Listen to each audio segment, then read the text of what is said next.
నమస్తే. అనురాధారావు, బాలల హక్కుల సంఘం ప్రెసిడెంట్. మానసిక పరిపక్వత లేని పిల్లల కోసం ఒక గృహం ఏర్పాటు చేయాలి. ఒక హోమ్ సెపరేట్గా వాళ్ళకు ఉండాలి. ఇప్పుడున్న హోమ్స్ అంటే 10 సంవత్సరాల పిల్లలు మరియు పెద్దలు అందరూ కలిపి ఒకే హోమ్లో ఉంచుతున్నారు. అన్ని వయసుల వారు ఆ హోమ్లో ఉంటారు. పిల్లల కోసం సెపరేట్ హోమ్ అన్నది అందుబాటులో లేదు. పిల్లల కోసం సెపరేట్ హోమ్ ఉండాలి, ఖచ్చితంగా అవసరం. ఇలాంటి పిల్లలను పెంచడానికి తల్లిదండ్రులు ఇబ్బందులు ఎదుర్కొంటారు. హోమ్లో పెట్టినట్లయితే వాళ్ళు చూసుకోవడానికి వీలు లేనప్పుడు హోమ్లో ఉంచినట్లయితే హోమ్ వాళ్ళు జాగ్రత్తలు తీసుకుంటారు. ఏ విధంగా చూసుకోవాలి, వాళ్ళని స్పెషల్ కేర్తో చూడాల్సి ఉంటుంది. ఎందుకంటే వాళ్ళకి ఏం తెలియదు. అన్ని వయసుల వారికి ఈ హోమ్ అందుబాటులో ఉంది. అంటే గ్రూప్ హోమ్ ఇది. పిల్లల కోసం సెపరేట్గా లేదు. పిల్లలకు ఎందుకు అవసరం ఉంటుంది అంటే ఎర్లీ ఇంటర్వెన్షన్ చాలా అవసరం. అంటే 3 సంవత్సరాల్లోపు పిల్లలను హోమ్లో పంపించినట్లయితే వాళ్లకు ఏ విధంగా విద్య అందించాలి, వాళ్ళ వైకల్యం గురించి ఎలాంటి శ్రద్ధ తీసుకోవాలి, వాళ్ళకి ఎలాంటి థెరపీలు ఇవ్వాలి, వాళ్లకు ఏ విధమైన థెరపీలు ఇస్తే వాళ్ళు కొంచెం నార్మల్గా అవ్వటానికి అవకాశం ఉంటుంది. అంటే వాళ్లకు స్పీచ్ థెరపీ అవసరం ఉన్న వాళ్లకు స్పీచ్ థెరపీ ఇవ్వాల్సి ఉంటుంది.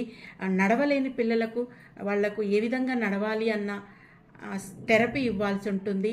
సపరేట్ హోమ్లో పిల్లలను ఉంచినట్లయితే ఈ థెరపీలు ఇవ్వటానికి సాధ్యమవుతుంది.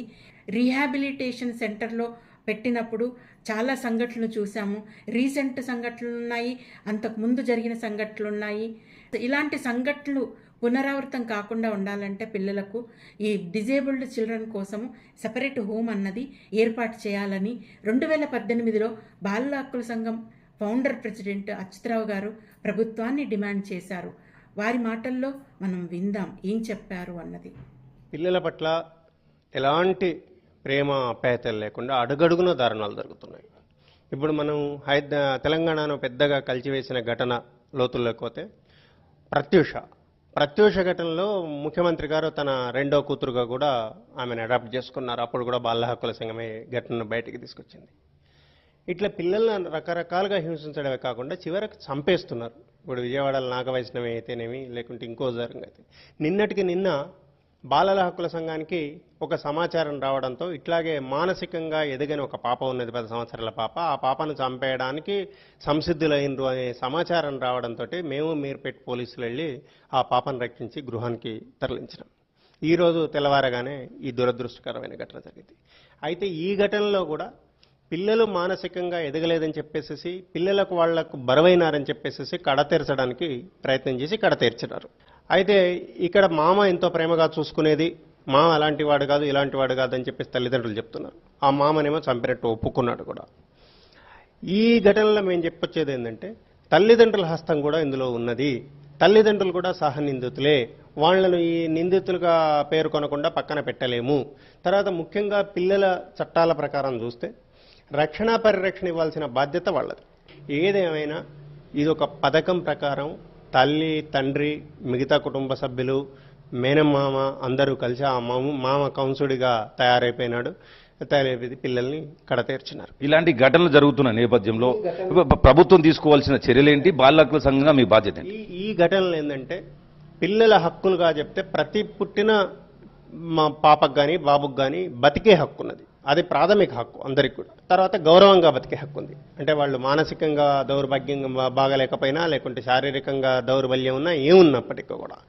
అయితే దీనికి చేయాల్సింది ఏంటంటే ప్రభుత్వాలు అంటే మానసిక పరిపక్వత లేని, మానసికంగా ఎదగనిచ్చే పిల్లల కోసం గృహం ఉండాల్సిన అవసరం ఉంది.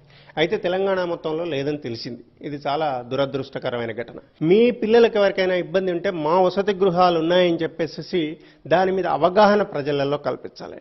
అట్లాగే మనం చూస్తున్నాం, ప్రతి నెలకొక ఘటన తల్లి తండ్రి ఎవరో చిన్న పిల్లలను, అప్పుడే పుట్టిన పిల్లలను, ఆడపిల్లలని మురికాల వల్ల లేయడం, పొదలలో లేయడం, ముళ్ళ పొదలలో, ఇవన్నీ చూస్తున్నాం. వీటన్నిటికీ అని చెప్పేసి మన దగ్గర ఒక ఊయల అనే ఒక పథకం కూడా ఉన్నది. కానీ ఆ పథకానికి ప్రచారం లేకపోవడం, ఊయలలు లేకపోవడం, ఇట్లన్నీ పిల్లలు వాళ్ళ హక్కులు కోల్పోయి వాళ్ళు నిశ్శబ్దంగా చనిపోవడం జరుగుతున్నది. అయితే ప్రభుత్వ పరంగా జరగాల్సింది ఏంటంటే మీకు పిల్లల ఇబ్బంది అయితే మెయిన్ హక్కున చేర్చుకుంటాం, మేము వాళ్ళ భారం తీసుకుంటాం అని ప్రభుత్వాలు ముందుకు రావాలి. భవిష్యత్తుకు బంగారు బాటలు కావాలంటే ఖచ్చితంగా పిల్లల హక్కులన్నింటినీ అమలు చేయాలని చెప్పేసి బాలల హక్కుల సంఘం కోరుతుంది. పుట్టిన ప్రతి పిల్లలకు హక్కులు ఉంటాయి. వాళ్ళు డిజేబుల్డ్ చైల్డ్ అయినా నార్మల్ చైల్డ్ అయినా ఎవరైనా వాళ్ళ హక్కులు వాళ్ళకు ఉంటాయి. ఆ హక్కులను కాపాడే బాధ్యత ప్రభుత్వానికి. కాబట్టి ఖచ్చితంగా డిజేబుల్డ్ పిల్లల కోసం సెపరేట్ హోమ్ను ఏర్పాటు చేయాలని ప్రభుత్వాన్ని బాలల హక్కుల సంఘం డిమాండ్ చేస్తుంది. Thank you.